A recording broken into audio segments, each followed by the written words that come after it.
will be no removal of sanctions on North Korea until it fully denuclearizes. This after Seoul's top diplomat says the South is considering lifting some punitive measures off the regime. Carnage on the markets. US stocks post their worst single-day drop in months, with the Dow shedding more than 800 points. South Korea's main bourse also dumps to a 17-month low on concerns about an economic downturn. Plus, structures are ripped apart and streets turned into rivers in Florida, where Hurricane Michael makes landfall as a powerful and life-threatening storm. Let's start, though, with the National Assembly's annual audit of the government, the Moon Jae-in administration. Through early November, officials from 753 government ministries and agencies are going to be grilled by lawmakers. And it was quite the day at the National Assembly on Wednesday, with the country's top diplomat making a few comments that caught many off guard. Our political correspondent, Kim Min-ji, starts us off. For the next few weeks, there'll likely be no let-up in the back and forth between rival parties as they carry out a full-fledged evaluation of the Moon Jae-in government's past year in office. Among the 12 parliamentary committee audits underway on Wednesday, the Foreign Affairs Committee was no exception, the subject of debate being the remarks of the foreign minister. Is the government willing to lift the May 24th measure? Yes, I believe it's being reviewed. The May 24 measure are sanctions imposed on the North after its deadly torpedo attack on a South Korean warship in 2010, which included a ban on trade and investment. While the ruling party said such bold measures are needed to boost the peace momentum, it drew strong criticism from the opposition bloc, which pointed out that North Korea has neither apologized for the attack nor has a promise not to repeat such acts. They also objected that concrete developments towards denuclearization are still lacking, especially when it comes to the North submitting a list of its nuclear weapons and facilities. The minister later apologized for the sanctions remark and said it was an issue that would be dealt with flexibility. She also noted that most of the sanctions in place overlap with UN sanctions, so lifting it wouldn't have much impact, and the developments regarding inter-Korean relations and denuclearization progress will be taken into account. Over at the Defense Committee audit, one of the main issues was a military agreement signed by the two Koreas in Pyongyang last month, which, among other things, calls for the setting of buffer zones on land, air, and sea. The ruling party said the agreement eliminated the threats of conflict and will reduce accidental military clashes, while the opposition said the Seoul has compromised its security posture by preemptively deciding to disarm the military. At the Land and Transport Committee, under the microscope are the government's real estate measures. Opposition lawmakers argued that the government's measures to curb housing prices have failed, pointing out that prices have continued to rise in the capital region. But the ruling party did not budge, saying that the surge in housing prices in the first place was triggered by the easing of regulations under the previous conservative government, which is said encourage people to buy homes and engage in speculation. Kim Min-ji, Arirang News. Now, in a response aimed at South Korean Foreign Minister Kang Kyung-hwa's remarks that Seoul is reviewing the lifting of sanctions on North Korea, US President Donald Trump has weighed in, stressing it will not happen without Washington's explicit say-so. Kim Hyo-sun tells us more. President Trump stressed that South Korea will not lift sanctions on North Korea without the approval of the U.S.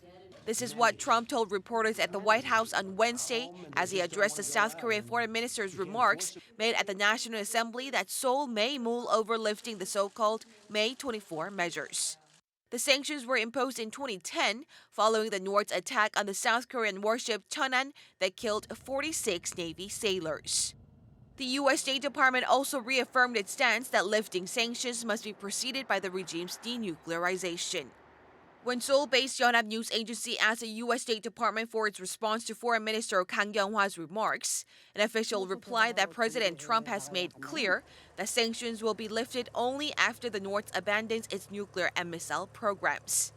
While State Department Deputy Spokesperson Robert Palladino did not specifically mention Kang's remarks, he also told reporters on Wednesday that Washington will maintain its stance of only removing sanctions after the North's denuclearization. Kim Hyo-sun, Arirang News. Now, North Korea, China and Russia have issued a joint communique after their vice foreign ministers held three-way talks in Moscow. The statement noted the Korean Peninsula issue was at the center of their discussions, that China and Russia expressed support for the North's negotiations with both Seoul and Washington. But it stressed the process of normalizing relations and building peace must involve synchronized and hand-in-hand steps by all the relevant parties. The three states urged the UN Security Council to undertake a timely review of its sanctions against the North, highlighting that the regime has taken steps towards denuclearization. The Vatican has made no immediate comment on the statement from South Korea's presidential office that North Korean leader Kim Jong-un wants Pope Francis to visit the North. A spokesman for the Vatican said Wednesday that they will first await an official invitation from the North and would not elaborate further on the possibility of a papal visit. A visit would make Pope Francis the first Roman Catholic Church leader to visit the North. Now, on day one of the parliamentary audit on Wednesday, which we just heard about, President Moon Jae-in held a meeting with his top aides. While stressing the need for the inspection, the South Korean leader urged the National Assembly to not impose a double standard. Our Changhwa Day correspondent Hwang Ho-jun with the details. President Moon acknowledged the occasion as a way for the National Assembly to exercise checks and balances on the executive branch, but he also called it a chance for the administration to look back on its work over the past year. Thus, he called on his administration to participate sincerely in the audit as if it were answering the people directly. 타당한 지적과 합리적 대안은 적극 수용해서 정책에 반영하는 것을 마다하지 않아야 할 것입니다. 한편으로 잘못된 지적이나 오해에 대해서는 사실관계나 정부 입장을 분명하게 밝혀 국민이 공론한 걱정을 하지 않도록 해주기 바랍니다. At the same time, he criticized the National Assembly for not honoring its constitutional duties. He denounced lawmakers for failing to adopt confirmation hearing reports on the 3 Constitutional Court justice nominees, which created a vacuum on the court after the 3 outgoing justices stepped down 3 weeks ago. President Moon called it an infringement of the people's constitutional rights. He also blasted Parliament for putting the process of ratifying the Panmunjom Declaration on hold. 한반도의 상황이 빠르게 앞으로 나가고 있는데 국회에는 판문점 선언 비준 동의안을 상임위에 상정조차 하지 않은 채 제자리에 멈춰 있습니다. It was September 11th when the government submitted its bill to ratify the agreement signed by President Moon and North Korean leader Kim Jong-un at the first Inter-Korean summit in April. The bill was submitted a week before the South Korean leader left for Pyongyang for his 3rd summit with his North Korean counterpart. President Moon urged the National Assembly to support and join the government's efforts to write a new history of peace on the Korean Peninsula, which he said is what the South Korean people sincerely desire. And the international community, he noted, is watching closely. Hwang Ho-jun, Arirang News. The 2018 International Fleet Review is on now in waters around South Korea. The host nation's Navy organized a number of programs that are going to run through Sunday. The main event, however, which showcases dozens of warships from 12 different countries, happens today. Our Kan Hyung-woo files this report from Jeju Island. With several maritime patrol aircrafts and helicopters leading the way, more than a dozen warships in a line formation sail towards the flagship. The South Korean Navy held a final rehearsal before the main event of this year's International Fleet Review, which is set to take place on Thursday off the southern coast of Jeju Island. After the warships and submarines passed by the flagship, the South Korean Navy's underwater demolition team showed off their maritime infiltration skills by jumping from an aircraft at a high altitude into the operation area in the sea.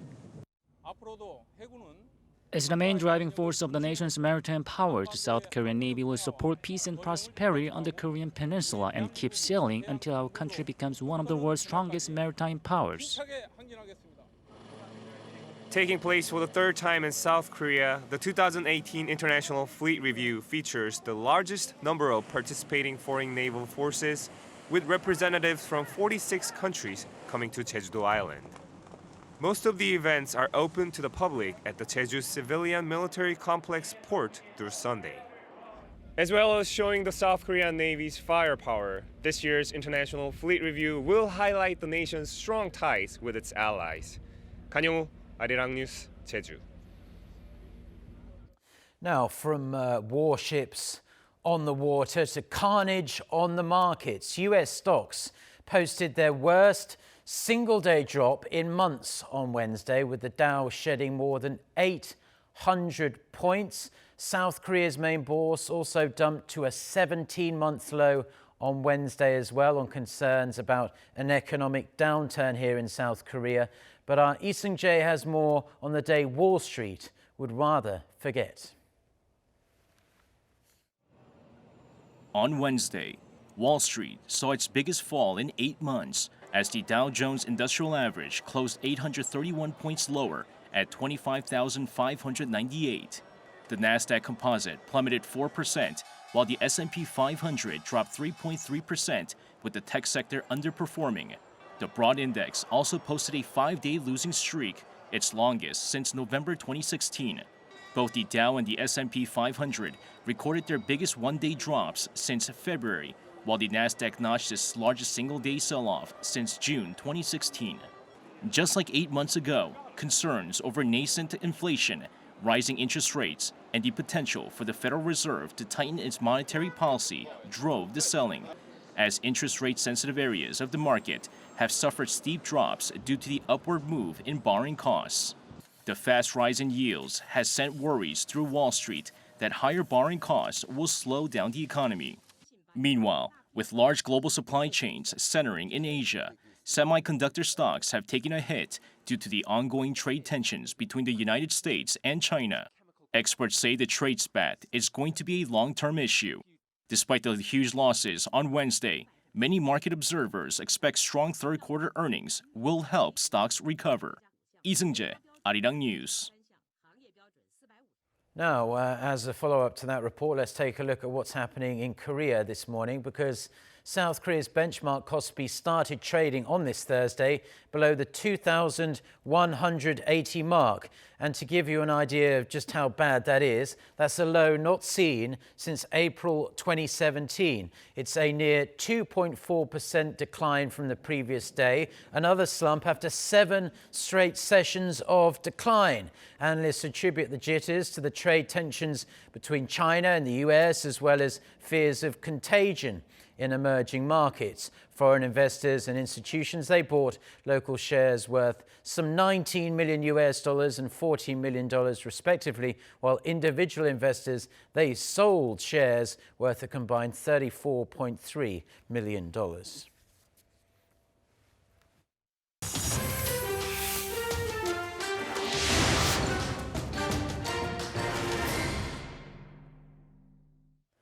Hurricane Michael, the most powerful storm to hit the continental United States since 1992, is bringing devastating winds and torrential rain to Florida's Gulf Coast. For more on this and other news from around the world, let's turn, as we like to do, to our Noah Adam. So Adam, fill us in on the latest on this monster storm. Sure, Mark. Hurricane Michael crashed into Florida's northwestern panhandle coast on Wednesday as a Category 4 storm. It has now been downgraded to a Category 3, but it still is posing a dangerous threat, flooding towns and ripping up trees and roofs. The worst, however, is yet to come, as it is forecast to create a devastating storm surge of more than 4 meters. Michael is also packing maximum sustained winds of 205 kilometers an hour. The eye of the hurricane touched land near Mexico Beach, battering the tourist area with heavy rain and powerful winds. People have been advised to stay indoors if they haven't already evacuated, as debris is flying around in the air outside. Most of the hundreds of thousands of people told to evacuate have ignored those warnings, thinking they could ride out the storm. I'm staying. I'm in a Cat 5 building that can take a Cat 5, so That's it. I'm just going to stay close, and I'm going to make sure my stuff is all right. I'm going to make sure these other people's stuff is all right. But you never thought about leaving? You're just staying put? You're going to go upstairs? Now, if it was, that same storm coming right in here, I'd definitely be gone. But it's a good ways to the west of us. Meanwhile, at the White House, President Trump acknowledged Hurricane Michael would be a, quote, rough one, but said the government is ready for the storm.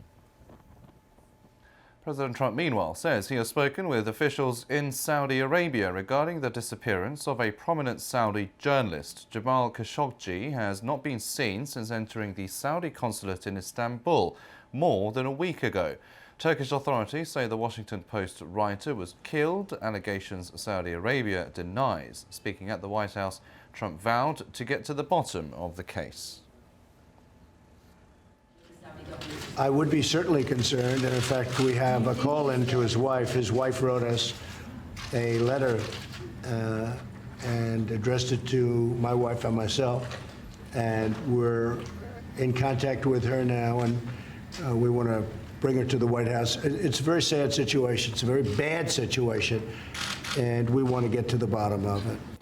The White House also said Secretary of State Mike Pompeo and senior officials had spoken with Saudi Crown Prince Mohammed bin Salman on Tuesday and asked for more details about the situation.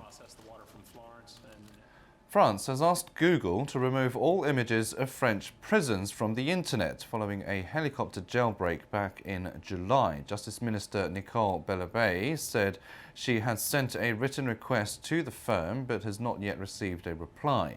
Google Maps was said to have been used to find weaknesses in Rio prison, where notorious robber Rodoin Faid escaped from the open courtyard. A spokesperson for the firm said Google Maps and Google Earth services used images provided only by external suppliers.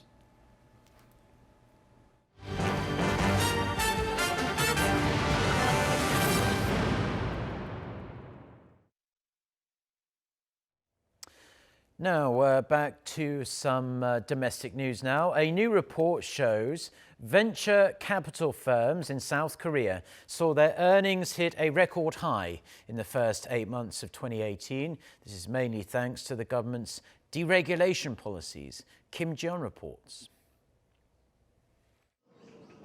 The amount of earnings among venture capital firms in Korea rose to its highest level this year. A report by the Ministry of SMEs and Startups released Wednesday shows that the combined principal of investment and profit of venture capital firms recorded more than $1.6 billion during the January to August period, more than double the estimate recorded during the same period last year. At this pace, the ministry projects the amount to reach nearly $2.5 billion by the end of this year. The ministry attributed the rise to the government's deregulative policies in facilitating private-led growth by granting fund of funds, as well as raising $883 million in funding merger and acquisition transactions. The report says initial public offerings still remain as the best means for companies, particularly those engaged in bio or ICT sectors, to obtain liquidity.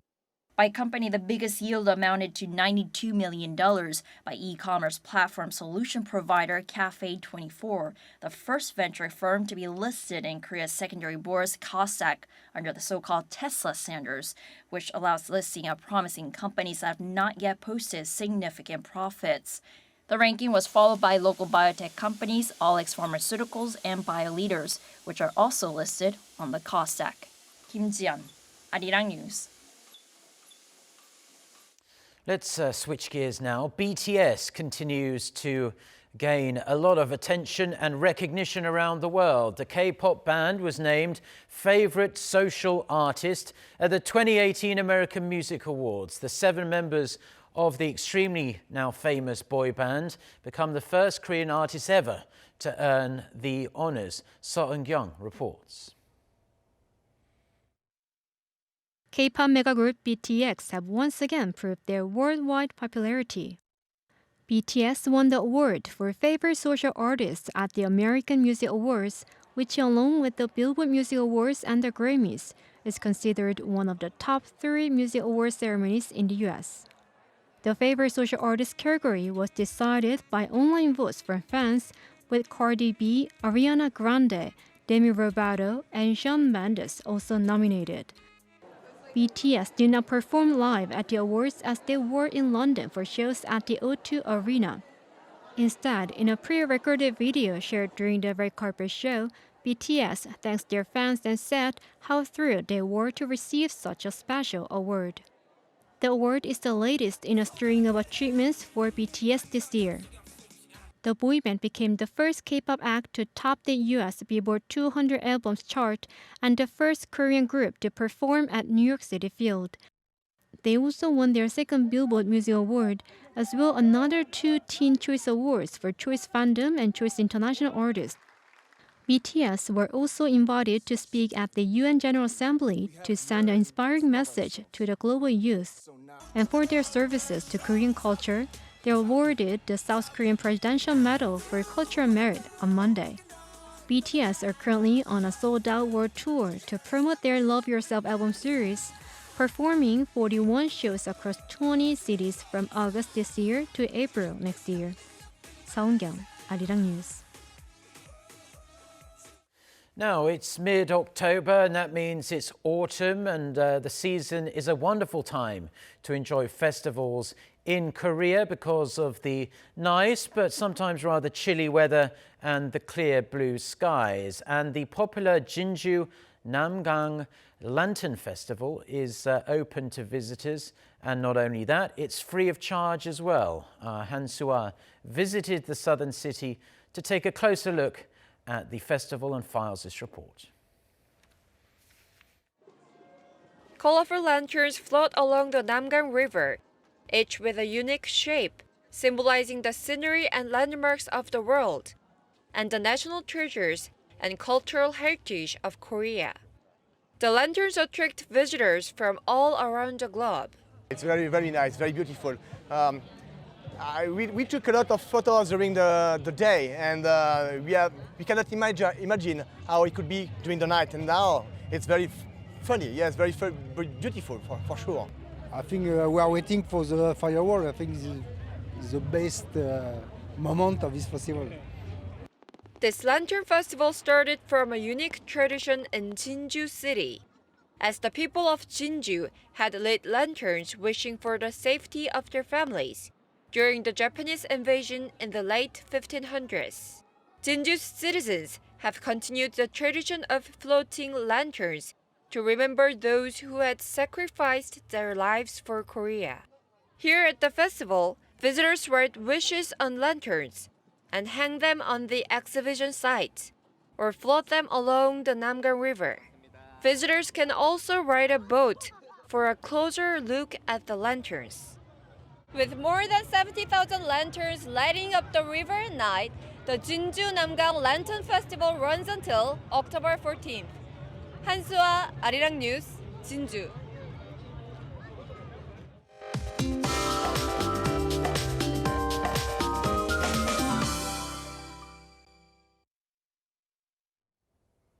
Good morning. People here in the upper regions are well bundled up this morning. It almost felt like winter in the early hours. In many parts had the lowest morning temperatures of the season, including here in the capital. And daily highs will not rise much either. It will stay in the mid-teens, but at least we'll continue to enjoy clear blue skies today. The top temperatures in Seoul will only be at 15 degrees. Highs will range between 15 to 18 degrees in most parts of the country. And temperatures will remain below the seasonal averages throughout the weekend, so dress accordingly and take good care not to catch a cold. In fact, many are coming down with a cold these days. Here are some teas to help you feel better. And if you're in Korea, you might want to try ginseng or jujube tea to boost your immune system and shore up the body's defense against the sniffles. That's Korea for you, and here's the international weather for viewers around the world.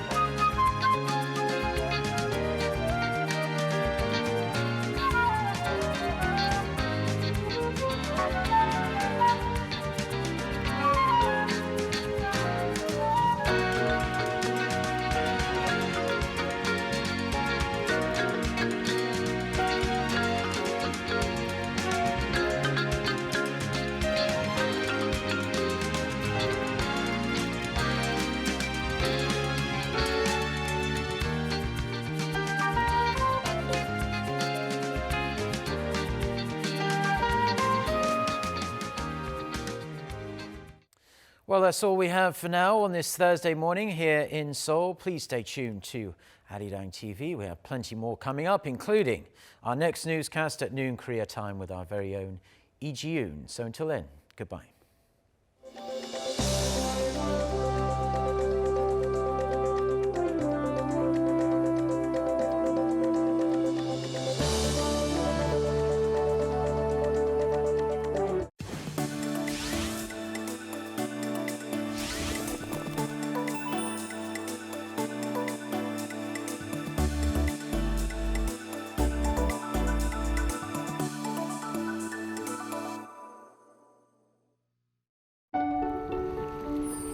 Literally speaking,